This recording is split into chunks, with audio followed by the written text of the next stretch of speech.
of the key points that we want to touch on by the time the piece has been completed. And then I'm going to give you good, better, best versions of that, or good, not so good, poor, depending on how you want to look at it.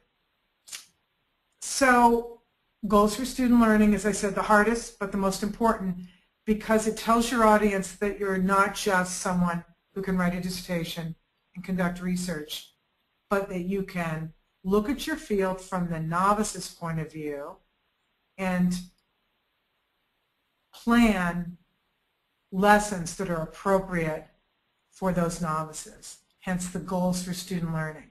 Can you aim appropriately at the undergraduate learner? How I achieve my goals and strategies, we talked about that.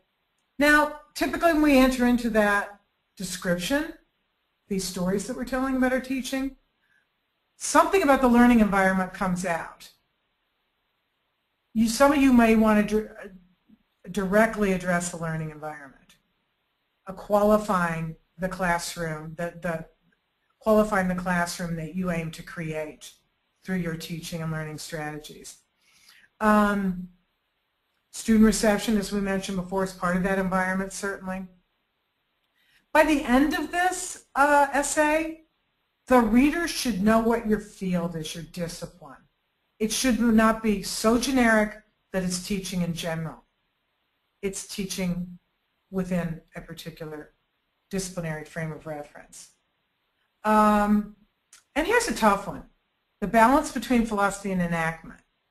In other words, if we try and get so general that we start talking in cliches about active learning, I mean, active learning is a good thing to talk about, but you want to describe it as well.